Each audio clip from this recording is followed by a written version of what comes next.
Thank you, Mr. Chairman, and thanks to all of our witnesses today. Wait, listen. Professor Sarin, you're a professor at Yale Law School? I am. Okay. And I see you've been pretty active on Twitter. I'm looking at one of your tweets from a few months ago, October 30th, 2023. I'd like to read it to you. The House Republican stance is, I kid you not, support for Israel as long as we make it easier for people to cheat on their taxes. End quote. Did you tweet that? That's correct, yes. Okay. How many Republican congressmen or women did you talk to before you made that statement? I was reacting to the fact that, and we've talked about it actually. Yes, so ma'am, far but in this. first, if you could, how many Republican congresswomen or congressmen did you talk to? I didn't talk to them. I actually was just reacting to the legislation that was proposed. You didn't passed. talk to any of them No, sir. before you said that every single one of them supports Israel only if it is made easier for people to cheat on their taxes? I actually don't think that every single one of them believes But that. that's what you But I said. do think that the legislation passed by the House reflects a statement of purpose that in order to support Israel, it's But I'm important looking at to what you said. allow what your taxpayers to students be able saw. to cheat on their taxes. You said that every single House Republican, none of whom you talked to, would only support Israel if it was made easier for Americans to cheat on their taxes. Now, you said that, and you didn't talk to any of them. Senator Kennedy, Didn't. I am struck by, and perhaps this is something on which we agree, that it is incredibly important to support Israel. It is also incredibly important to make sure that taxpayers at the top of the distribution we agree on pay their Israel, fair but I share. just can't believe you would say this about members of Congress. It's pretty pejorative, vicious. Let me finish.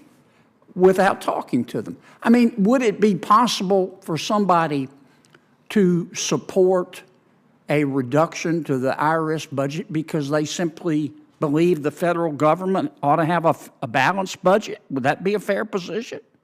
Would that be a principled position? Except that that actually doesn't work with respect to defunding Would the it be a IRS. principled position? It wouldn't be an accurate position because Okay. defunding But you don't the know because you IRS didn't talk to anybody, did you? Well, you just said it. Defunding the IRS, the CBO agrees, everyone who's testifying today agrees that that is going to add to deficits, not reduce Could them. it be that a House Republican wanted to reduce the IRS's budget because they think that the IRS is a model of inefficiency and shouldn't be rewarded with more money? Well, Could that have been a possibility, a motivation for the way they Senator voted? Kennedy, I so appreciate that question because the reality Could that have been that the a reason- motivation for the way they voted? and it relates very closely to what Senator Could King that have said, been a motivation for the way they reason voted? that you've seen an inefficient Could that have IRS. been a motivation If you allow for the the way witness they to voted? answer, you might get your answer, Senator It Kennedy. frankly couldn't have been. It because could or couldn't? It could not have been. How do you know you didn't talk to him? Because the reason why you've seen You an just IRS made this that statement that hasn't been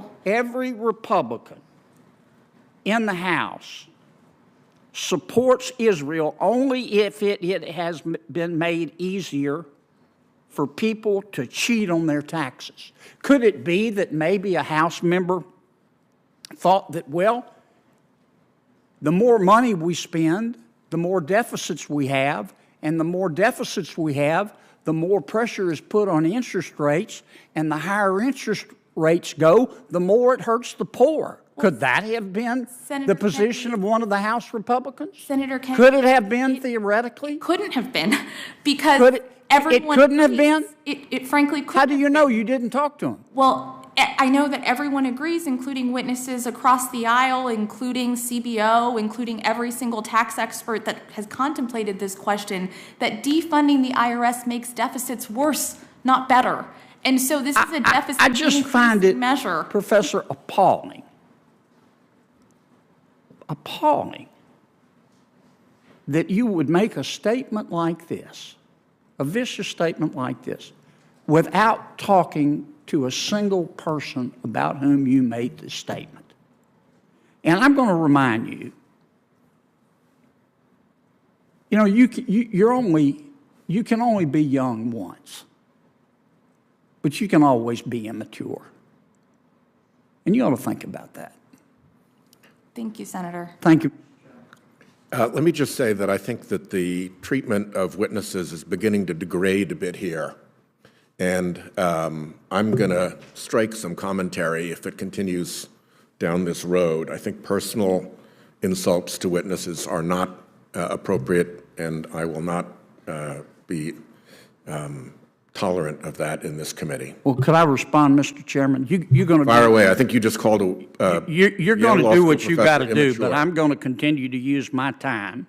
You bring witnesses as you're entitled to, and some of them are very good. Some of them have the credibility of Michael Avenatti, and I'm going to use my time when I think it's appropriate to And I'm test. going to use my authority as chairman to test as I think credibility, it is appropriate witnesses' as well, credibility. in order So you to do keep what you order got to do, and I'm going to do what I got to do. good behavior in But a if that Senate is meant committee. to bully me, you're talking No to the attempt to wrong bully guy. you. No attempt to bully you, none at all. It's to keep the witness and the committee free of bullying. I'm entitled to test their credibility, and I think one of our witnesses just got tested. I hope I passed, Senator. Thank you. You didn't. Senator Johnson. Thank you, Mr. Chairman. Let me start at the outset. I'm an accountant. I value audits. My wife was an IRS auditor, so we need that. There's no doubt about it. Okay, you can argue legitimately, to what extent, how many auditors, how much we should spend on it. That's legitimate conversation. I do have to admit, though, every time I hear the chairman or the chairman of the Finance Committee say the word wealthy tax cheat, I think of the name Hunter Biden and all of the Biden family members who have been participating in his influence peddling grifts. I think it's interesting, as much as this hearing is emphasizing on audits, that when Senator Grassley and I were conducting our very legitimate investigation, using our constitutional responsibility of oversight, when we were investigating tax cheating, influence peddling, money coming in, tens of millions of dollars from foreign entities to impact potentially U.S. policy. Democrat senators, our ranking members, not only frustrated, I would say obstructed our investigation by falsely claiming we were soliciting and disseminating Russian disinformation. Now, that just happened to parrot what we've now found out the FBI set up their Foreign Influence Task Force, what they were doing in their catch and kill operation, find derogatory information that was being developed by 40 confidential human sources, and then go kill it. Go say, no, don't look into that. Don't go down that investigatory hole, because that's Russian disinformation. So the question I have based on that, Professor Sarin, it's obvious we have a dual system of justice applied to tax compliance. When somebody is connected politically as Hunter Biden, when his investigatory team allows the statute of limitations to expire on the most serious tax evasion charges, what does that dual system of justice, what does that do in terms of taxpayer compliance? So, Senator Johnson, I actually want to take a step even higher, but with your sort of Quickly, please. Theme of democracy and heart. In this country today, we have a two-tiered tax system, as you acknowledge. Your constituents who are wage earners are already paying everything that they owe, and a very small proportion of very wealthy individuals and large corporations have the opportunity to... Okay, and that was your testimony. Again, I want you to speak to the fact that the president's son is largely skating because they allowed the statute of limitations to run. What does that do to compliance in terms of Americans' attitude toward that, Professor Hendren? I've got other things I need to get to here. I have very little to say on Hunter Biden. It's a very small portion of the tax gap. that is true, but it's a very large portion in terms of Americans' attitude toward our dual system of justice. So Mr. Edwards, what do you think that does in terms of the public opinion of complying with taxes when one wealthy, connected individual basically avoids prosecution? I agree, and it shows a general problem. There's a huge IRS management problem. We ought to fix IRS management before anything else. The IRS, lost or destroyed 30 million tax returns in Ogden, Utah. They don't have a good explanation for that.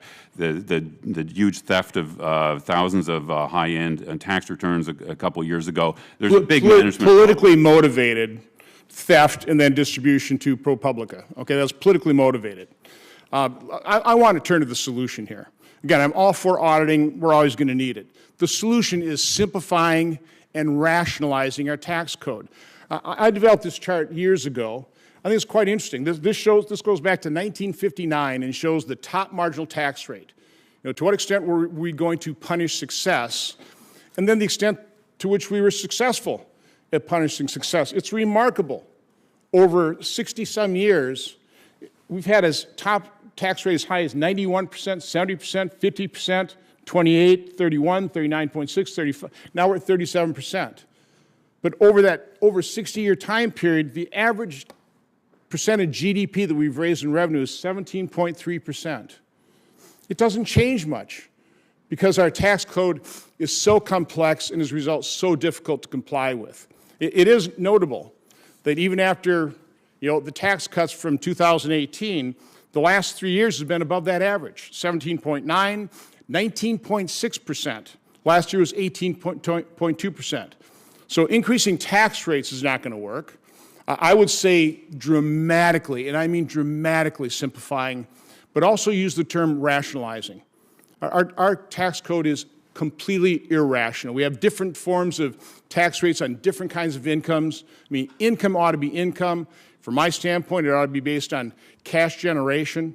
There's so many ways of simplifying this, and right there, you would dramatically increase compliance because, again, if tax rates are kept low, it's easy to comply with. There's the solution. Let's quit talking about sending more agents to harass Americans, and let's talk about the real solution, which is simplification and rationalization. Would any of you like to comment on that? I would just like to comment. Professor Sarin's chart that was put up by the chairman is a fascinating chart. I would differ from Senator Romney in that it's true that modern businesses got complex.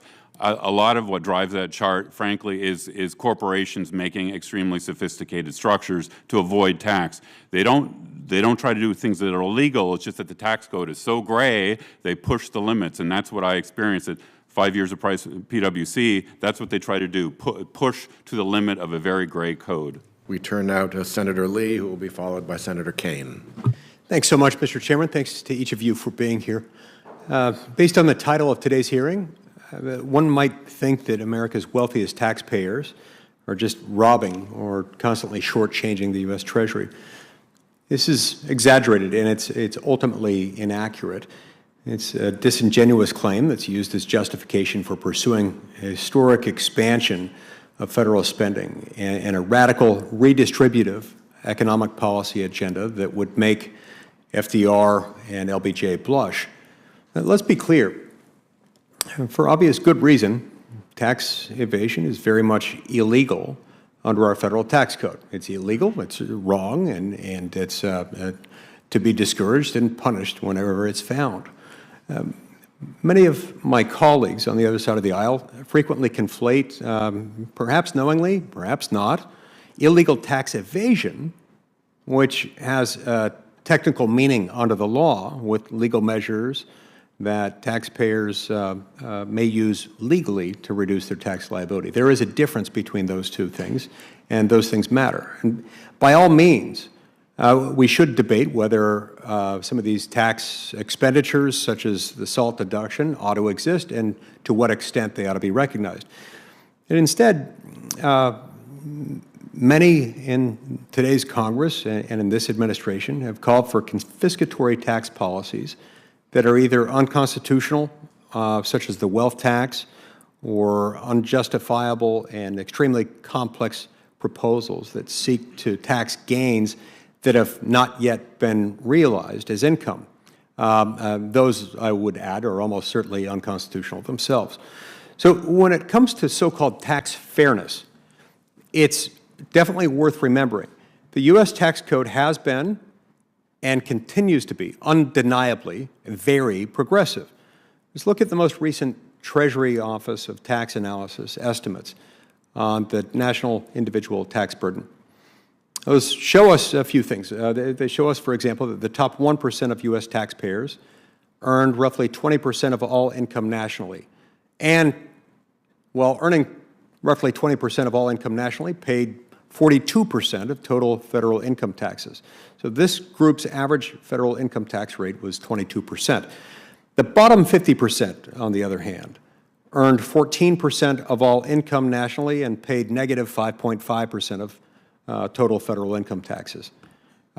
This group's average federal income tax rate was negative 6.3%, meaning net federal tax burdens on average are actually negative for the lower half of American taxpayers by household income. In other words, they're getting more back through refundable tax credits than what they pay in. If this isn't evidence of an overwhelmingly progressive federal tax system currently in place, I don't know what would be. I don't know how it could be more progressive than that within our system. Even if we look at the distribution of the federal tax burden in a broader way by including the payroll tax burden, the federal tax code remains overwhelmingly progressive. Another inconvenient truth that some of my colleagues like to omit while making claims of how desperately we need more tax revenue is that federal tax revenue as a percentage of GDP was 19.6% in 2022. This is unusually high. In fact, this is the second highest level in the last 60 years, and about 2 percentage points higher than the historic average during that time period. Even during periods when the top marginal tax rate has been much, much higher, like well into the 70s. Ironically, this explosive growth in revenue was driven in large part from significantly higher than expected income tax collections from realized capital gains. Regrettably, spending in 2022 as a percent of GDP was still 5 percentage points higher than the historical average. Further, federal revenues have averaged 17.3% of GDP over the last 10 years, in line with the 60-year historical average of 17.4%, but federal spending has averaged 23%, way above the 60-year historical average of 20%. And that's only projected to increase, thus creating many of the problems that we've got. Mr. Edwards, in your written testimony, you mentioned that while tax enforcement is certainly a worthy goal, the $80 billion of additional mandatory funding for the IRS is excessive. Can you describe some of the reasons why this was an unnecessarily large funding boost for the IRS and perhaps some of the unintended consequences likely to result from it? Well, let me start by saying I agree with what Senator Merkley was saying and what you're saying about fairness. We all want fairness. I just think by going to the enforcement lever first, you're putting the cart before the horse. The better way to improve tax compliance, increase fairness for everyone, is to simplify the tax code, improve IRS customer service, improve their IRS technology, and that way we'd boost tax compliance and would be good for taxpayers and the economy. Enforcement is a win-lose proposition, especially when the tax code is so complicated. It creates a lot of collateral damage on businesses and individuals who are already paying the proper amount. Well, that's right. Let's see, my time's expired. It is worth noting here again, even when our top marginal rates were sky high, we still weren't departing meaningfully. We still weren't reaping more than the historical average of just under 17.5% of GDP. So that candle can only be burned so many ways. It doesn't make that big of a difference on that end and can reduce compliance and therefore ultimately reduce revenue. Thank you.